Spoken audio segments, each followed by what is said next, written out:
आज के इस वीडियो में हम चंद्रयान 2 के कुछ ड्रॉबैक्स को डिस्कस करेंगे और साथ ही साथ चंद्रयान 3 में इन्हीं ड्रॉबैक्स को कवर करते हुए क्या इम्प्रूवमेंट हुए हैं उनको भी डिस्कस करेंगे। तो स्टार्ट करते हैं ऑथर ने मेंशन किए सबसे पहले रीजन के साथ, which is deficiency in the throttling for Vikram's propulsion system। अब इस टॉपिक के ऊपर इसरो के चेयरमैन सोमनाथ सर ने क्लैरिफाई किया है कि चंद्रयान 2 के थ्रस्टर्स ज्यादा थ्रस्ट प्रोवाइड कर रहे थे than required to land Vikram lander safely on the surface of moon.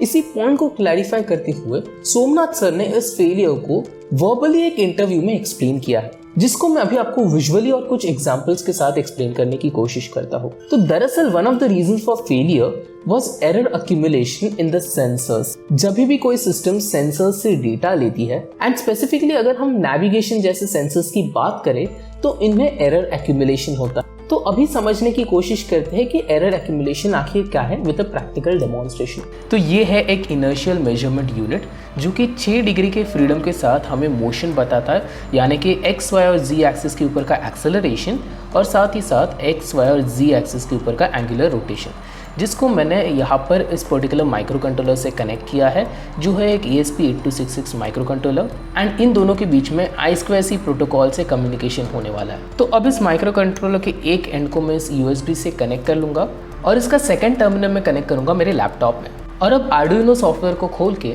मैं इस माइक्रो कंट्रोलर में ये पर्टिकुलर कोड फ्लैश करूंगा, बिकॉज ये कोड हमें इस माइक्रो कंट्रोलर की रीडिंग्स को देखने के लिए मदद करेगा। तो ये मैंने कर दिया कोड को अपलोड और अब मैं ओपन करता हूँ सीरियल प्लॉटर। इस स्क्रीन के ऊपर आप अभी इस पर्टिकुलर IMU सेंसर की मोशन को देख सकते हो। तो आप स्क्रीन पे ऑब्जर्व कीजिएगा और साथ ही इस IMU सेंसर की मोशन को भी ऑब्जर्व कीजिएगा। आप देख सकते हैं कि तीनों एक्सिस के ऊपर का एक्सेलरेशन और एंगुलर रोटेशन के वैल्यूज को यहाँ पर प्लॉट किया जा रहा है इस पर्टिकुलर सेंसर में। कुछ इसी सेंसर के जैसा एक सेंसर विक्रम लैंडर के ऊपर होता है जो कि इससे काफ़ी एडवांस ज़रूर होता है, बट उसकी वर्किंग टेक्नोलॉजी MEMS बेस्ड ही होती है, which is same to this particular sensor. तो आप यहाँ पर देख सकते हो कि अगर मैं इस सेंसर को थोड़ा सा भी अगर मूव करता हूँ तो पीछे बैकग्राउंड में सीरियल प्लॉटर में कितने ज़्यादा ऑसिलेशंस आते हैं। और अगर आपको नंबर नहीं दिख रहे तो मैं 3D प्रिंटेड LVM3 को यहाँ पर रख देता हूँ।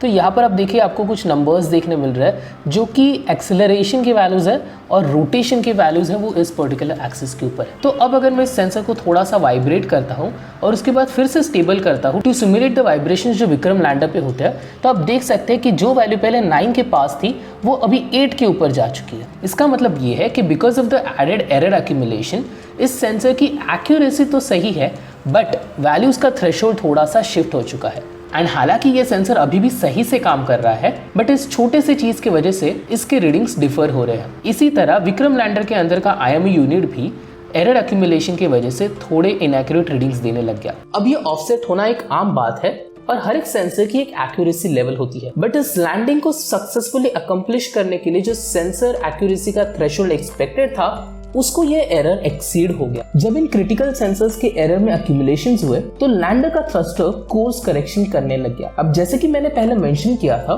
बिकॉज चंद्रयान 2 का lander was more power than required, course corrections के टाइम्स एरर्स और ज्यादा बढ़ गई। एंड इस पॉइंट को काफी सिंपली एक्सप्लेन करते वक्त सोमनाथ सर ने बताया कि विक्रम लैंडर को प्रोग्राम किया गया था to land in a 500 metre by 500 metre area and जब विक्रम लैंडर अपने कोर्स से डिविएट हो गया because of this error accumulation, तो लैंडर के ऑनबोर्ड कंप्यूट मॉड्यूल्स ने रैपिडली कोर्स करेक्शन स्टार्ट किया ताकि कुछ भी करके इस 500 बाय 500 मीटर के एरिया में लैंड किया जाए। एंड बिकॉज चंद्रयान 2 के विक्रम लैंडर के थ्रस्टर्स काफी ज्यादा पावरफुल थे तो लैंडर ने काफी स्ट्रॉन्ग इवेसिव मैन्यूवर्स किए, बट जब रिक्वायरमेंट से ज्यादा पावर सिस्टम ये स्ट्रॉन्ग कोर्स करेक्शंस करने लग गई तो लैंडर की हॉरिजॉन्टल वेलोसिटी कंसिडरेबली बढ़ी एंड इसी के बीच Vikram lander started spinning up because of the very fast manoeuvres made by Vikram lander, जिस वजह से अनफॉर्चुनेटली विक्रम लैंडर सरफेस पे क्रैश हुआ। इन्हीं सभी फेलियर पॉइंट्स को कंसिडर करते हुए चंद्रयान 3 में काफी सारी इंप्रूवमेंट्स की। जैसे कि मैंने पहले बताया था कि चंद्रयान 2 के लिए 500 मीटर बाय 500 मीटर का लैंडिंग एरिया अलॉट किया गया था, वही चंद्रयान 3 में 4 किलोमीटर बाय 2.5 किलोमीटर का कंसिडरेबली बड़ा लैंडिंग एरिया अलॉट किया गया है। इसका मतलब इस बार लैंडर एक बड़े एरिया में से कोई भी सेफ पॉइंट को चूज कर सकता है as a landing location based on the situation at that time. And because sensors का एरर एक्यूमुलेशन एक फिजिक्स बेस्ड प्रॉब्लम है इसीलिए डेटा एक्विजिशन के सिस्टम को रिडंडेंट बनाया गया है by adding another sensor which is the laser based velocity tracking camera। ये कैमरा आपको नए इमेजेस में दिखाई देगा और आप देख सकते हो विक्रम लैंडर पे कुछ यहाँ पर ये नया वाला कैमरा है। ये कैमरा लेजर्स और एक इमेज सेंसर की मदद से चांद के सतह से लेके विक्रम लैंडर तक का डिस्टेंस कैलकुलेट करने की कोशिश करेगा। साथ ही वेलोसिटी ट्रैकिंग कैमरा के रीडिंग्स की मदद से ऑलरेडी इंस्टॉल्ड सेंसर में होने वाले एरर एक्यूमुलेशंस को करेक्ट किया जा सकता है, जिस वजह से लैंडिंग की एक्यूरेसी काफी ज्यादा बढ़ जाती है। अब हालांकि यहाँ पर एक चीज जरूर है जो चंद्रयान 3 को चंद्रयान 2 से थोड़ा डिफिकल्ट बनाती है, और वो पॉइंट है the increased mass of the lander, because of which हालांकि चंद्रयान 2 को एक सिंगल इंजन से लैंड किया जा रहा था, वही चंद्रयान 3 के विक्रम लैंडर को लैंड करने के लिए 2 इंजन का इस्तेमाल किया जाएगा। और चंद्रयान 2 को लैंड करने के लिए जिस इंजन का इस्तेमाल किया जा रहा था वो चंद्रयान 2 का 5th इंजन था एंड चंद्रयान 2 के सेंटर में था, जिस वजह से कोर्स करेक्शंस एंड स्टेबिलिटी काफी ज्यादा इजी हो जाती है। वही चंद्रयान 3 के विक्रम लैंडर में 5th इंजन को निकाला गया है और सिर्फ 4 ही इंजन प्रेजेंट है, जिसमें से कोई भी 2 इंजन को फायर करके कोर्स करेक्शन से लैंडिंग की जाएगी। एंड बिकॉज ये दोनों इंजन्स डायगोनली अपोजिट होगी तो डेफिनेटली कोर्स करेक्शंस और लैंडिंग के मैनूवर्स करना थोड़ा डिफिकल्ट हो जाता है। एंड इस बात को सोमनाथ सर ने गरीब साइंटिस्ट की यूट्यूब चैनल में हुए इंटरव्यू में डिस्कस भी किया था, बट इस वजह से हुए एडिशनल प्रॉब्लम्स को भी कवर करने के लिए लैंडिंग लेग्स को इम्प्रूव किया गया है। दरअसल चंद्रयान 2 चांद के सतह से अबाउट 4 मीटर के डिस्टेंस पे आने के ऊपर इंजन कट ऑफ करने वाला था, जिसके बाद 4 मीटर की ऊंचाई से लैंडर जमीन की तरफ डायरेक्टली गिरने वाला था, जिससे उसकी velocity at the time of impact लगभग 2 मीटर्स पर सेकंड से कम ही होती, जो कि लैंडिंग लेग्स से संभाली जा सकती थी। वही चंद्रयान 3 के विक्रम लैंडर के लैंडिंग लेग्स को इम्प्रूव किया गया है ताकि चंद्रयान 3 4 मीटर पर सेकंड के वेलोसिटी के ऊपर भी सक्सेसफुली लैंड हो पाए। इसका मतलब अगर लैंडिंग के समय विक्रम लैंडर की वेलोसिटी 4 मीटर पर सेकंड तक भी है तो भी लैंडर सक्सेसफुली लैंड हो जाएगा thanks to the improved landing legs. और सोमनाथ सर ने और एक इम्पोर्टेंट पॉइंट को मेंशन किया, जो ये है कि अगर लैंडर सक्सेसफुली लैंड हो भी जाए बट अगर उस लैंडर को उसके बाद सफिशिएंट पावर डिलीवरी नहीं हो रही है